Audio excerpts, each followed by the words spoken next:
मेरे साथ इख्तलाफ मेरे ही मुल्क में ज्यादा होता है ना कि बाहर के मुल्क में। इसकी क्या वजह है खान साहब? ये तो बाज यहाँ है, साजिश में शामिल सारा जहाँ है। वैसी भी, लेकिन फैज अहमद फैज की शायरी में रूह देने वाली मैडम नूर जहां। तो हमारा सवाल मेरे ख्याल से उस्मान के लिए, अगर आप मैडम नूर जहां हैं तो आपके लिए फैज अहमद फैज कौन है? तो उसने कहा अच्छा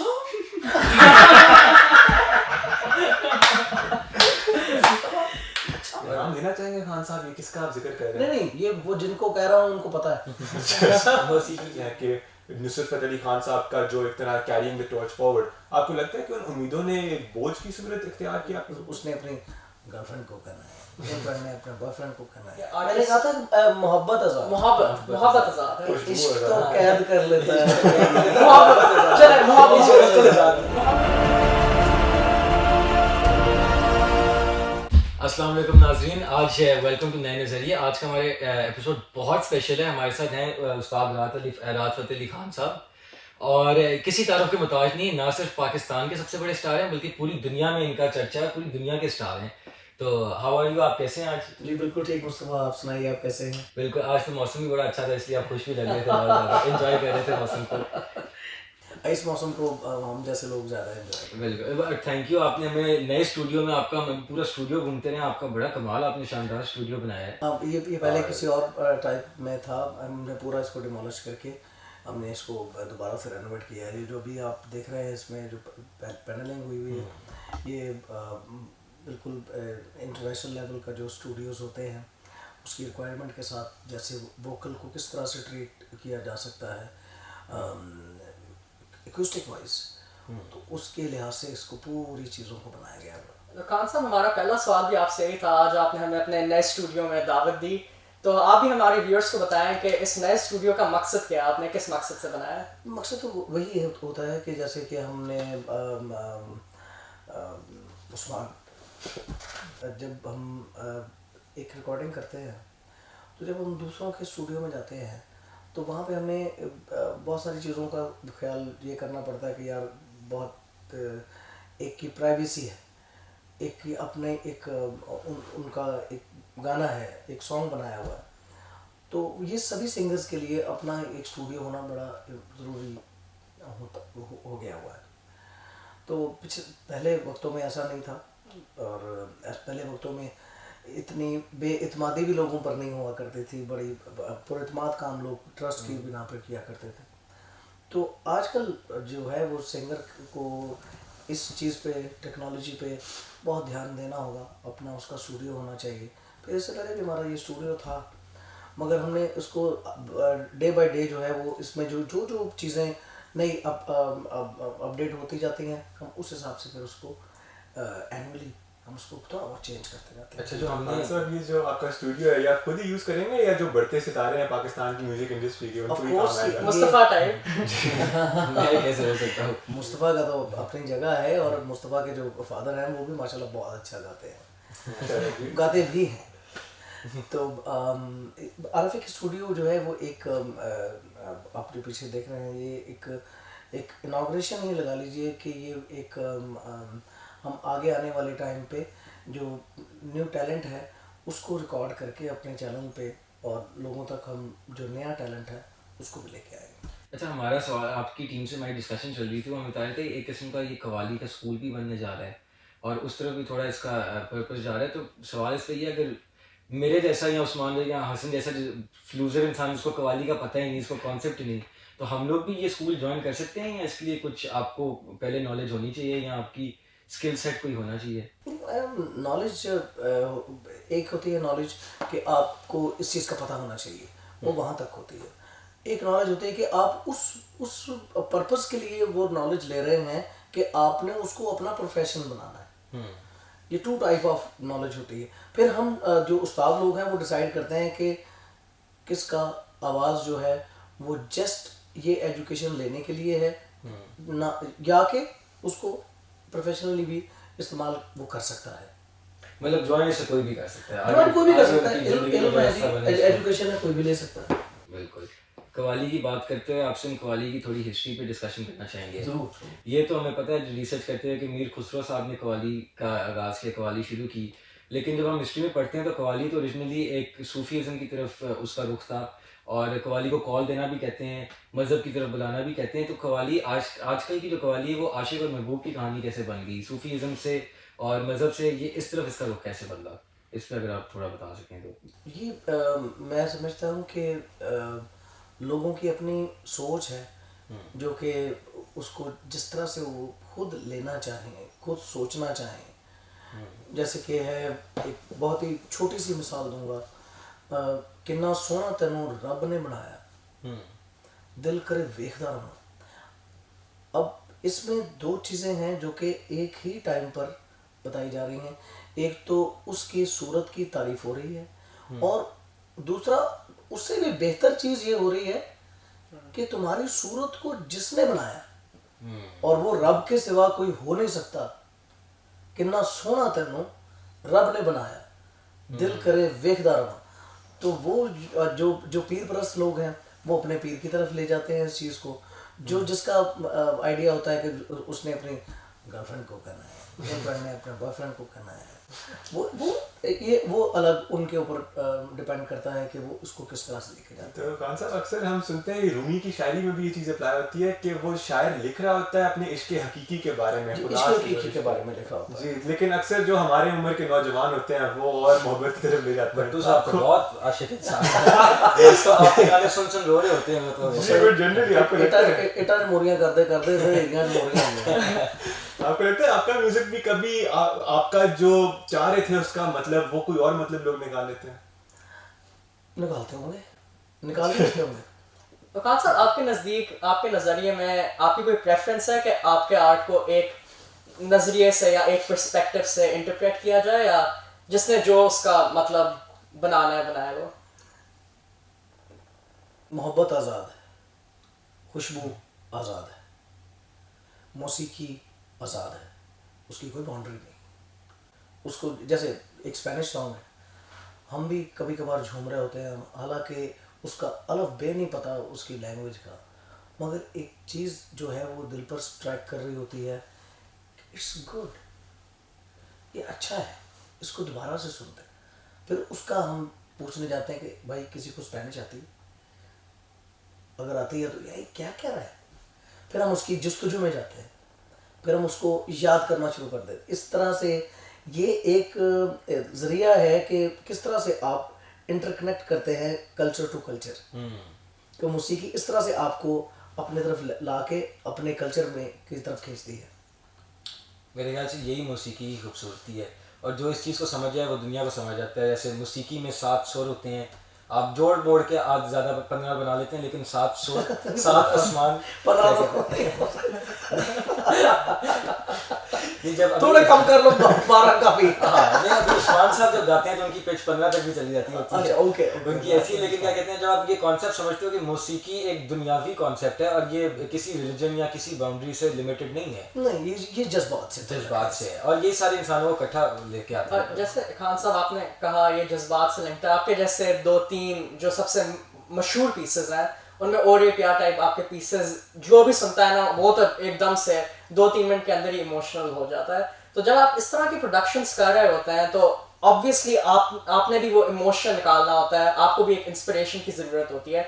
तो where do you find inspiration? कोई ऐसी जगह, कोई लोग? मैं इसकी मिसाल बड़ी अजीब तरीके से दूंगा, शायद आपको अगर पता लग जाए तो बड़ी बात है, फिर उसके बाद अगर नहीं पता लगी तो फिर उसको हम तो आप बता देंगे और थोड़ा खोल के बात कर लेंगे। हम लोग अपने जो फीलिंग्स हैं, जो सिंगर्स होते हैं, जैसे आपने ओरे पिया की बात की, मुझे ये नहीं पता था कि ये इतना स्पिरिचुअल है, और ना ही मैंने ये सोच के गाया था। वो शायद इसलिए कि एक डॉक्टर जो होता है ना, एक सर्जन जो होता है, वो अपने ही बेटे के ऑपरेशन खुद नहीं करता, इसलिए हमें एक फील लेस होके, एक अपने जहन को बिल्कुल एम्प्टी करके उसको गाना होता है। उसके बाद फिर गाते गाते बनते हैं कैनवस, फिर उसके बाद ब्रशेस आते हैं जहन में, तो ऐसा नहीं होता कि हमने स्टार्ट वो अगर ओरे पिया है तो मैंने उसको ऐसे सोच कर स्टार्ट किया, नहीं ऐसा नहीं। अच्छा, मेरे ख्याल से तो अक्सर लोग समझते होंगे कि आपने कोई मतलब 2-3 महीने प्लानिंग की उसकी, आपने एक एक उसका क्रिएटिव नोट सोचा और फिर आपने प्रोडक्शन की। I don't think so. अल्लाह का बड़ा करम है। वैसे लोग जो है कुछ इस तरह से भी करते हैं और जो बहुत अपने काम में बहुत कामयाब हैं और उसको वो अपने तरीके से उसको बहुत डीपली जाके उसको सोचते हैं एंड देन उसके बाद उसको वो परफॉर्म करते हैं। और कुछ लोग इस तरह से ही हैं कि उनको चीज़ जो है, जो कंपोजिशन जो है वो जल्दी समझ आ जाती है। तो खान साहब मैंने नोटिस किया कि qawwal as an art form and as a musical genre एक ऐसा है जो कि कॉन्स्टेंटली अपने आप को इवॉल्व कर रहा होता है। कोई 30 साल पुरानी कव्वाली होगी, फिर एक उसका कवर आएगा, फिर उसका नया रेंडिशन आएगा। इसकी क्या वजह है कि बाकी म्यूजिकल जॉनर्स से ज़्यादा ये पुराने अपने उस्ताद को ट्रिब्यूट देना, और ओरिजिनलिटी का क्या रोल है उसके अंदर? यार इससे एक चीज़ तो हो रही है जो कि मेरे लिए एक तरह से खुशी की बात है और एक तरह से अफसोस की बात है। पहले खुशी की बात यह है कि एक प्राउड फील करता हूँ मैं अपने आप को उस्ताद नुसरत फ़तेह अली खान साहब के घराने में पैदा होने के बायस, कि उस आर्टिस्ट के 22 या 23 साल गुजर जाने के बाद भी उसकी 40 साल पुरानी चीज़ जो है वो सुपर हिट हो रही है। मुझे तो कभी कभार ऐसा लगता है कि नुसरत फ़तेह अली खान इनविजिबल आगे हुए हैं जो कि हमें पता नहीं लग रहा, क्योंकि लोग तो गाना उनका वैसे ही गाई जा रहा है। वो ही एक आर्टिस्ट है जो किसी को भूला ही नहीं है। तो आपको कभी बोझ फील होता है जो आप पे और उम्मीदें लगाई होती हैं? एक जो अफसोस है वो इस बात का है कि इस चीज़ की वजह से लोग अपनी क्रिएटिविटी नहीं कर रहे हैं, लोग अपनी मेहनत नहीं कर रहे हैं, जो अपना उनका वे आउट है वो फाइंड आउट नहीं कर रहे हैं। आपने भी उस्ताद नुसरत फ़तेह अली खान साहब की बात की, बेशक उनसे बड़े आर्टिस्ट तो मेरे ख्याल से हमारी हिस्ट्री में कोई रह नहीं। आपने कुछ दिन पहले उनको एक ट्रिब्यूट भी किया है, सांसों की माला। जी हाँ, तो उस पर आपके क्या जज्बात थे? वो आपके तासुरात क्या थे, जज्बात क्या थे? दिस इज सेम वो बड़ा इमोशनल गाना था वो, बिल्कुल, आप सुन के वीडियो भी उसको- उसकी वो सेम थिंग है। मैंने उसको खान साहब के जॉनरा में रहकर ना तो मैं गा ही सकता हूँ वैसे, और मैंने उसको चेंज किया है उसका जॉनरा जो गायकी का जो अंदाज है तो काफ़ी गायकी, मुल्तानी काफ़ी गायकी का वो अंदाज है, और उसको जो है वो मैंने एक जो सॉफ्ट और बाय द कॉर्ड्स जो है उसको मैंने उस तरह से गाने की कोशिश की, वो जो कि फिर अलग हो गया। वो इस तरह देखिए, ये वाली जो कोशिश होती है ना, ये पॉजिटिव है कि अगर आप अपने उस्ताद को कॉपी भी कर रहे हैं, you are paying tribute to your guru, मगर उसके लिए आपकी एफर्ट क्या है? और उसके लिए आपने कुछ पेश किया, खराज तहसीन जिसको कहते हैं, वो अपनी तरफ से क्या पेश किया, तो उसमें अल्हम्दुलिल्लाह वो चीज़ें जो सीखी हुई थी वो भी उन्हीं से सीखी हुई थी, उसमें कुदरत में अच्छा करवा दी।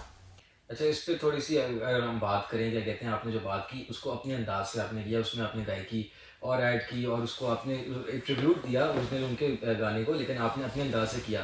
तो इसमें आप तो जैसे उस्ताद साहब नुसरत फ़तेह अली खान साहब के सामने तो कोई किसी का कुछ नाम नहीं आर्टिस्ट में, मौसीकी में, लेकिन हमें पता चला है कि आपके नाम भी एक ऑक्सफोर्ड में फैकल्टी बिल्कुल आपको डेडिकेटेड, और आप ऑक्सफोर्ड में भी कव्वाली लेसन्स दे रहे हैं ऑनलाइन।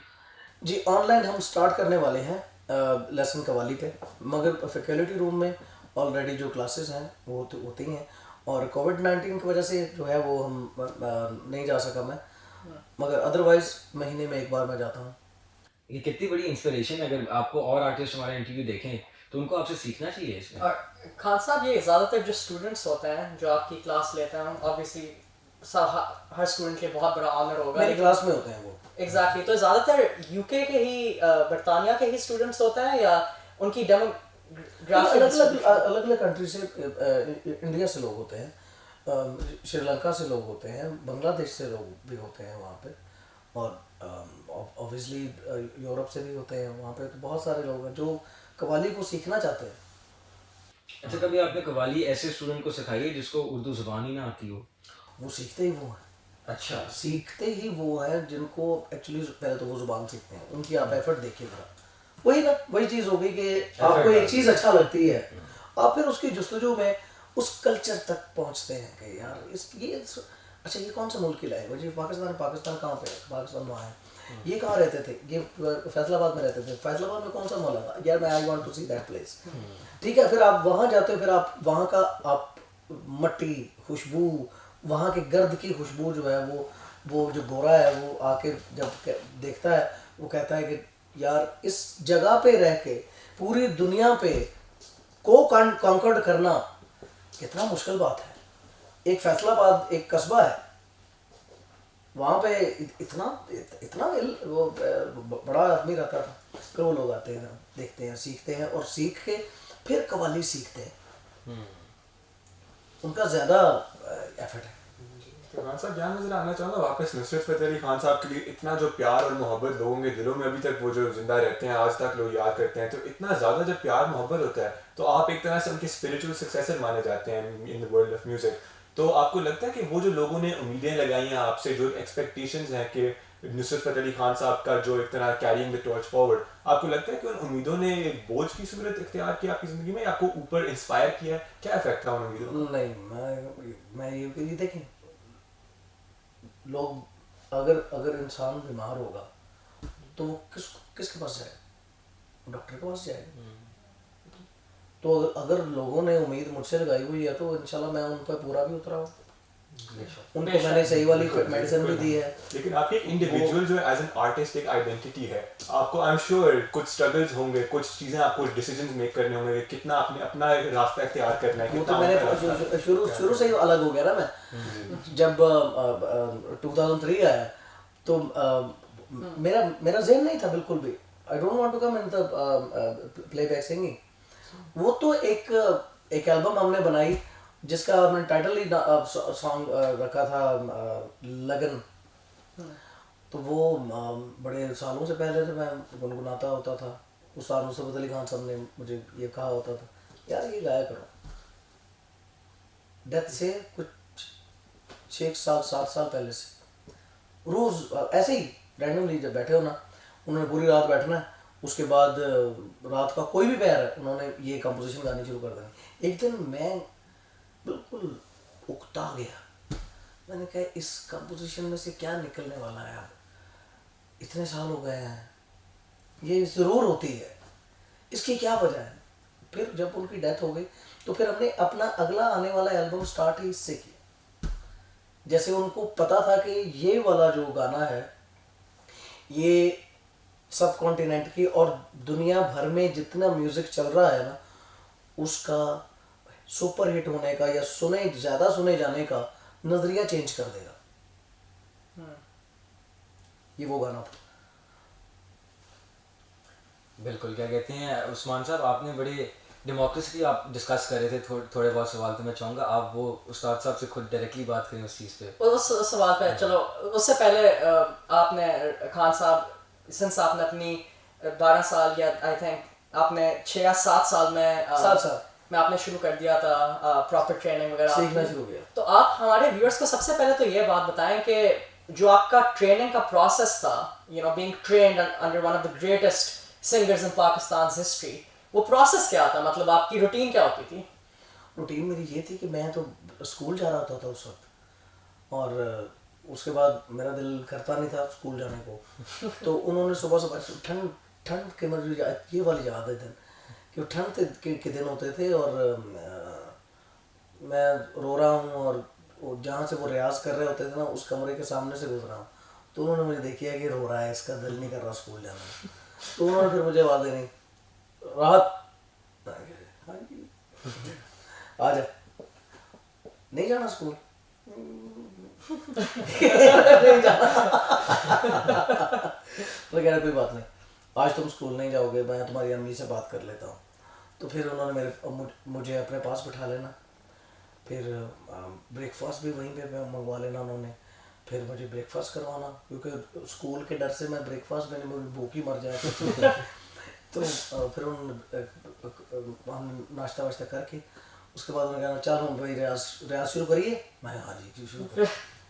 मतलब बहुत प्यार से, बड़ा इत्मीनान से ना, एक इतने छोटे से बच्चे को इतना भारी इल्म जो है वो आप मुंतकिल कर रहे होते हो, ये बड़ी बात है। चले खान साहब, वही बात आ जाती है ना, माशाल्लाह आपको वो अपॉर्चुनिटी मिली कि आपने बचपन में आपको मतलब इतनी इस तरह से खूब आपकी अपब्रिंगिंग और ट्रेनिंग हुई, लेकिन जो है एक आम इंसान जिसका इन चीज़ों की तरफ रुझान है, जैसे मुस्तफ़ा का आई नो बहुत रुझान है इन चीज़ों की तरफ, तो वो इंसान किस तरह सीख सकता है आज पाकिस्तान में? जैसे मैंने सीखा है, और जिस तरह से मुझे मेरे उस्ताद ने सिखाया है, मेरा जितने भी शागिर्द हैं मैं उन्हें उसी तरह से सिखाता हूँ,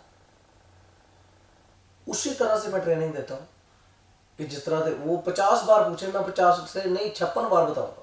लेकिन सर इसकी कोई एप्लीकेशन है ऑनलाइन जाके भरी जाए, कैस मतलब प्रोसेस क्या है? अच्छा, ये चीज़ हमने अभी स्टार्ट नहीं की ऑनलाइन वाली। ये तो मेरे यहाँ पे आते हैं जो शागिर्द हैं, यहाँ पे आते हैं, रियाज करते हैं, और ख़ास तौर पे रमज़ान शरीफ के दिनों में, क्योंकि वो भी लोग काम पे नहीं गए होते, सबने रोज़े भी रखने होते हैं, नमाजें और फिर रियाज।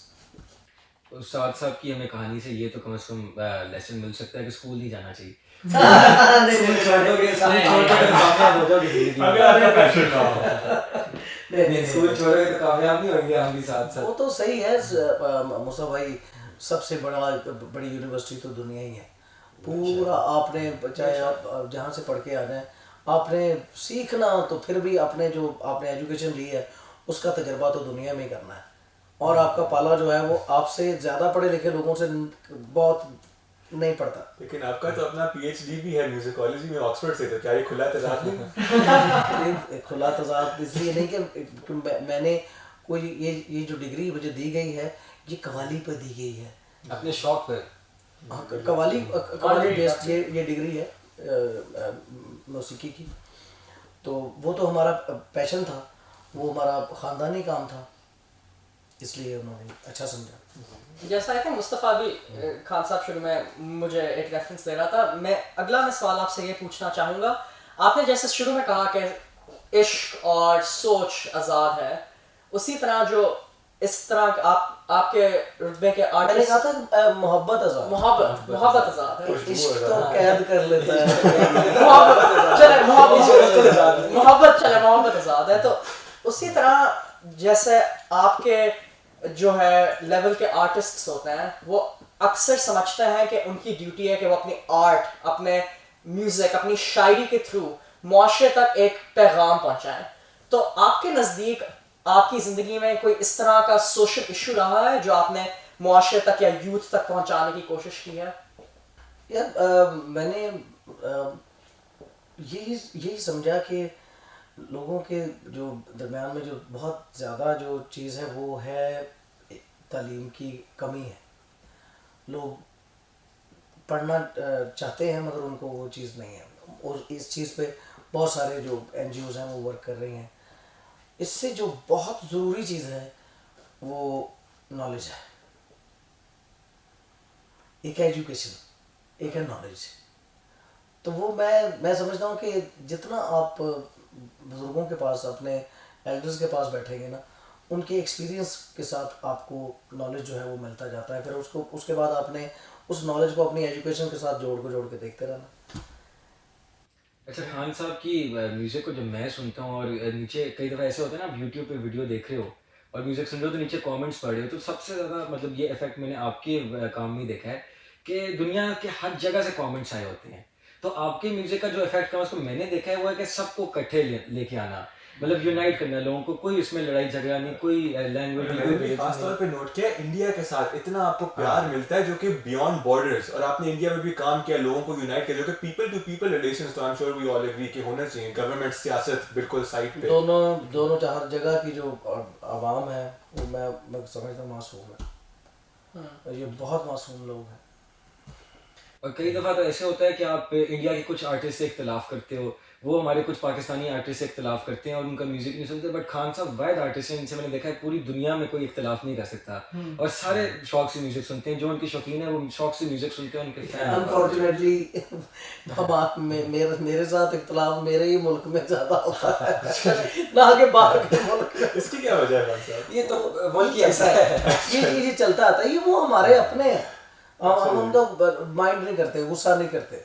लेकिन खान साहब, just following up on my earlier question, उनको भी जिंदा रहना है। जस्ट इतनी अंग्रेजी ना वो कवाली नहीं सीख सकेगा। जो मेरा पहला सवाल था उसकी मैं आपको एग्जांपल देता हूँ तो आपको शायद बेहतर आपको आइडिया हो। जैसे फॉर एग्जांपल हमने तारीख में अपने देखा है कि अक्सर कुछ जो सिलेक्टेड शायर हैं जैसे फैज़ अहमद फैज़ साहब हैं, उन्होंने अपनी शायरी के थ्रू जमहूरी हकूक को उठाने की कोशिश की है। मतलब उन्होंने अक्सर सोशल इश्यूज पे आवाज़ उठाई है जो तब के हुक्मरानों को भी शायद ना समझ आई हो उनकी आर्ट। तो उस तरह आपकी आर्ट में कोई इस तरह के मैसेजेस हैं जो आप फैज़ अहमद फैज़ की शायरी तो बहुत ताकतवर थी वैसी भी, लेकिन फैज़ अहमद फैज़ की शायरी में क्या कहते हैं रूह देने वाली मैडम नूर जहां। जो तो हमारा सवाल मेरे ख्याल से उस्मान के लिए, अगर आप मैडम नूर जहां हैं तो आपके लिए फैज़ अहमद फैज़ कौन है? अगर आपके लिए कोई है। मैं अगर नूरजहां हूँ तो मेरे फैज़ अहमद फैज़ डॉक्टर अल्लामा इकबाल हैं। अच्छा तो उनका जो कलाम है, आपने जो सवाल किया था वो बड़ा अच्छा था, वो दोबारा करिए। सवाल सर मेरा ये था कि हमने अपनी तारीख में देखा है कि अक्सर कुछ शायर सिलेक्टेड हैं और artist of the highest level जिन्होंने अपनी शायरी के थ्रू पैगाम एक पहुंचाने की कोशिश की है। मसलन के फैज़ अहमद फैज़ साहब ने अपनी शायरी के थ्रू जमहूरी हकूक को उठाने की कोशिश की है, और यानी कि तब के अक्सर लोग हुक्मरान भी शायद उनको भी उनकी आर्ट का ना समझ हो। तो जो वो बात नहीं होती कड़वी दवा शक्कर में मिलाकर देना, उसके सिमिलर टू दैट कोई इस तरह का मैसेज कह रहे थे कि कव्वाली में ऐसा कोई बिल्कुल। पैगाम दिया हो। हाँ, कव्वाली एक्चुअली है कॉल बयान करने का नाम, दूसरा नाम है कव्वाली। पहला है कॉल बयान करना, और कॉल पता क्या होते हैं? कॉल जो बुजुर्गान दीन के अकवाल है ना, अकवाल ज़री जिनको बोला जाता है, उनको शुरा ने, जैसे बाबा बुल्ला शाह है, बाबा गुरु नानक है, वारिस शाह है, इन्होंने अपनी शायरी में, डॉक्टर अल्लामा इकबाल है, उन्होंने अपनी शायरी में, अब डॉक्टर अल्लामा इकबाल साहब ने अपनी शायरी जो फ़लसफ़ा है वो कुरान शरीफ से लेके उन्होंने पूरा तर्जमा जो है वो अपनी शायरी में दिया है। अब कुरान पाक में जो तालीमात है ना उनकी शायरी में है, और जो ज़्यादातर कव्वाली में जो ज़्यादा पैगाम ज़्यादा दिया गया है वो भाईचारे का है, मोहब्बत करने का है, एक दूसरे से ना लड़ने का है, और यूनिटी के साथ इकट्ठा रहने का है। इसका नाम हमें ये अगर माशरे में झगड़ा नहीं है, पीस है, तो और कोई चीज़ की और ज़रूरत नहीं है। I think especially आजकल के दौर में तो it's more important than ever। इतना ये कव्वाली एक इम्पोर्टेंट हिस्सा है हमारे सकाफत में, हमारे कल्चर में, स्पेशली पाकिस्तान की जो हमारी एक इंडिविजुअल आइडेंटिटी है बाकी बड़े सगीर से हटके। तो मैं ये नोट करता हूँ कि अक्सर जब हमारे दोस्त, हमारे लोग ये कव्वाली के बारे में सोचते हैं, अपनी पसंदीदा कव्वालियों के बारे में, तो वो माजी के बारे में सोचते हैं, 10 साल पुरानी, 20 साल पुरानी, या फिर आपकी कोई रिसेंट गाना सुन लेते हैं। तो मैं अक्सर सोचता हूँ कि कव्वाली का मुस्तकबिल क्या है, कि आगे जो इवॉल्व करेगा, म्यूजिक कॉन्स्टेंटली हर साल हर लम्हा बदल रहा होता है, तो फ्यूचर क्या है जो आगे लेके जाएगा कव्वाली को? पहले कव्वालों को खुद चेंज होना होगा। कव्वाली जो जिस तरह की ये कर रहे हैं, ये बिल्कुल भी ये कव्वाली नहीं है, और इनको अपनी तरह को चेंज करना होगा, जो कि कव्वाले ज़री थे, जो कि पुरानी जिस तरह की कव्वाली थी उस तरह का इन लोगों को बताना होगा, लोगों की तरफ लोगों को राग़िब करना होगा। अदरवाइज़ ये जो बिल्कुल ही जो है वो गज़लों के ऊपर रख के कव्वालियाँ करी जा रहे हैं, ये कोई कव्वाली का मकसद नहीं है, ये सिर्फ एक गज़ल का अंदाज़। जैसे काली काली जुल्फ़ों के फंदे न डालो, तुम्हें दिल लगी भूल जानी पड़ेगी, ये जो हल्का हल्का सुरूर है, सिर्फ इस चीज़ का नाम कव्वाली नहीं है भाई। कव्वाली कुछ और है। कव्वाली 600 साल पुरानी चीज़ है। ये क्या कर रहे हैं? ये तो गाना गा रहे हैं। ये 12 बंदे अगर इकट्ठे मिलके एक वोकल होके एक गज़ल को गाने लग जाएंगे तो क्या वो कव्वाली हो जाएगी? नो, ऐसा नहीं। नाम लेना चाहेंगे खान साहब, ये किसका आप जिक्र कर रहे नहीं हैं? नहीं, ये वो जिनको कह रहा हूँ उनको पता है। मौसीकी की दुनिया में ऐसे ही होता है, क्या कहते हैं। लेकिन बट्टू साहब ने बात की, कव्वाली को बात करते हैं तो पुराने ज़माने को याद करते हैं, लेकिन हल्का हल्का सुरूर और तुम्हें दिल की भूल, ये जब आप ये सुनते हैं, हम तो कव्वाली को समझते ही हैं, तो ये हमारी ज़हनियत कैसे चेंज ये होती है? गज़ल है, सुनने वाले ये हैं। गज़ल है। हाँ, अच्छा, First of all, you have to understand this is written गज़ल, ठीक है। कि लिखी हुई गज़ल है हम्म, जिसको कंपोजिशन बनाई गई है, और कंपोजिशन जो है वो एक अलग से अंदाज में उसको कव्वाली फॉर्म में बनाया गया है, नॉट कव्वाली है, ये कव्वाली की तरह है, जैसे अंदाज कव्वाली का ले लिया है। तो खान साहब, आपके ख्याल में फिर जो नए कवाल आ रहे हैं, जो इस वक्त के सिंगर्स हैं, उनको वापस जाना चाहिए पुराने तरीकों में, और बिल्कुल, उस तरह की नई कव्वाली? उनको उस्ताद ढूंढना चाहिए। जो खान साहब ने जो पुरानी चीज़ें गाई हुई हैं, अगर वो खान साहब को ही सुन रहे हैं तो वो पूरा तो सुन लो, वो जो एक्चुअली कव्वाली है ना वो ज़्यादा सुने। लेकिन अब ऐसी भी तो बात होगी है कि जो आजकल की जनरेशन है उसके कान भी तो ट्यून हो चुके हैं ना मॉडर्न बीट्स के साथ, और लोगों ने खैर पैसे भी बनाने हैं, अपना काम बेचना भी है। वो जरूर करे, बेशक है, वो जरूर करे, मगर इसको कव्वाली ना कहे। वो कव्वाली जो है वो अकवाले ज़रिए है। अच्छा, ये तो खान साहब ने भी अपने इंटरव्यू में कोट किया हुआ है इस चीज़ को, कि लोग कहते हैं कि मैंने अपने म्यूज़िक में कव्वाली को ऐड किया है। उन्होंने कहा कि मेरी इतनी जरूरत हो ही नहीं सकती कि मैं कव्वाली को चेंज करूं। बहुत गहरी बात है अगर आप सोच रहे हैं। तो ये उन्होंने ये चीज़ को बताया हुआ है, लोगों को गलत समझ के वो उसको कव्वाली समझी जाए तो उसमें उनका तो कोई कसूर नहीं।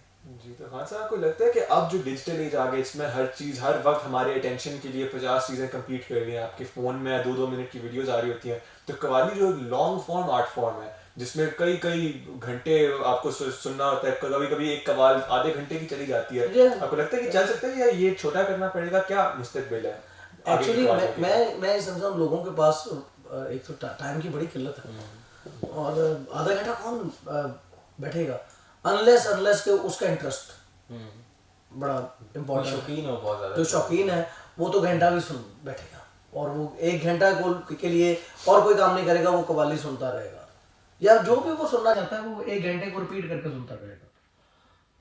और जिसको इंटरेस्ट नहीं है तो वो तो फौरन कहेगा कि 2 मिनट वाली कव्वाली जरूर होनी चाहिए। ऐसा भी है। जी बिल्कुल। क्या कहते हैं। लेकिन आपकी ये बात जो है एक आपकी बहुत बड़ी खूबी भी है कि आप कव्वाली में तो महारत रखते हैं सबसे ज़्यादा, लेकिन आप कव्वाली में लिमिटेड नहीं है, आपका जो रेंज है, जो आपकी डाइवर्सिटी है, वो म्यूज़िक में भी है, गज़ल भी आप करते होते हैं, सब कुछ करते हो। तो आपको सबसे ज़्यादा पसंद क्या है पर्सनली? मुझे ज़्यादा जो पसंद है वो कव्वाली है। कव्वाली है आपका। ऑल्दो कि मैं उसको किस हद तक कर सकता हूँ ये मैं ज़रूर कहना चाहूँगा कि मैं बिल्कुल मुकम्मल इंसान नहीं हूँ, मुकम्मल आर्टिस्ट नहीं हूँ, और कव्वाली में तो ख़ास तौर पे मैं मुकम्मल नहीं हूँ, मगर ये अपनी अपनी लाइकनेस की बात होती है कि मुझे जो है वो कव्वाली जॉनरा ज़्यादा मुश्किल भी लगता है और पसंद भी है। अच्छा, हम गाड़ी में सुनते रास्ते में आपका इंटरव्यू करने वाले थे, तो हम सुन रहे थे आपका जो मास्टरपीस है और एक याद, उसमें आपने जिक्र किया, उस पर हम सब ने अपनी अपनी तशरीह बनाई। उस पर एक लाइन है, अगर हम चाहते हैं आपसे हम उसकी तशरीह ले लें, साजिश में शामिल सारा जहाँ है, उसके बाद जो आप पूरा वर्स जो बोलते हैं, इस पर आपकी क्या तशरीह है? हम सब ने तो अपनी अपनी अलग तशरीह बनाई है, इसमें आपकी क्या तशरीह है? पूरा सेंसा फिर पढ़ते हैं। हाँ, पूरा सेंसा क्या है? वो आपको ही सुनाना पड़ेगा। हमारी तो ताना बाना बुनती हवा, ताना बाना बुनती हवा है, बुनती हवा, बूंदे भी तो आए नहीं बाज यहाँ, साजिश में शामिल सारा जहां है, हर ज़र्रे की ये इल्तिजा है, और पिया। जो मैं समझता हूँ वो ये एक जैसे एक सोल है ना, वो अच्छा ओरे पिया कौन है? ओरे पिया है पैदा करने वाला, तो सोल जो है वो पैदा करने वाले से मुखातब है। हम सारों की हम में से invitation- कोई हमने इस सोचा point ही पे नहीं था पहुंचा ऐसे था। हमने तो सोचा ही नहीं था ऐसे। वट्टू साहब तो अपने दुनियावी इश्क की तरफ सोच के बैठे हुए थे। और हम मैं कह रहा था नहीं ऐसा नहीं होगा, हम मुराद साहब से खुद पूछेंगे। मैं असल में इस पॉइंट पे ही आने वाला था कि इतना ये मतलब इमोशंस, जो सबसे तेज इमोशन होती है इंसान की, उसको पकड़ता है ये आपके गाने जाके। तो अक्सर जब आप लाइव परफॉर्म कर रहे होते हैं तो मुस्तफा को तो हमने देखा ही है, वो उठ खड़े हो जाते हैं, जज्बात से वो बेकाबू हो जाते हैं। तो कभी आपको यूं अपनी लाइव परफॉर्मेंसेस में कोई मुस्तफा जैसा कोई यादगार वाकया नजर आया जिसमें कोई ऑडियंस जरा ज्यादा जज्बाती हो गया? नहीं, मैं एक्चुअली मुस्तफा को बहुत अच्छा समझता हूँ और हमें तो हमेशा अच्छे लोग भी मिलते हैं।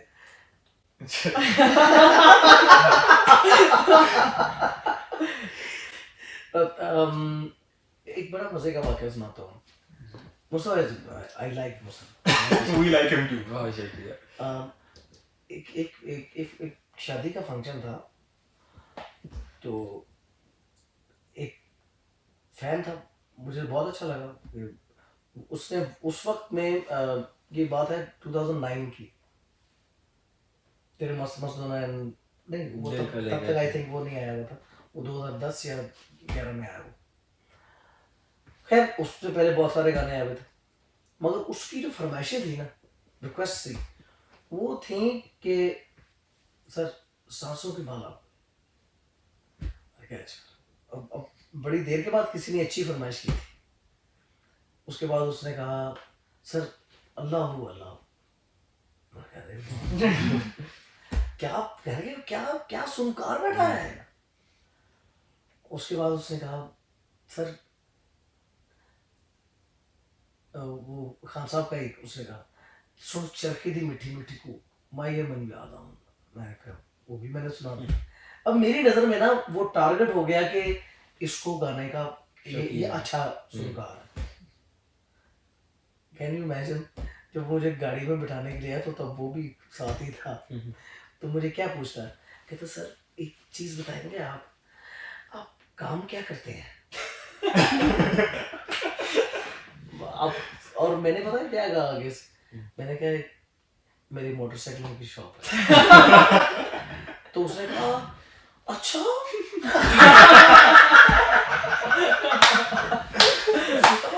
अच्छा तो बहुत अच्छा।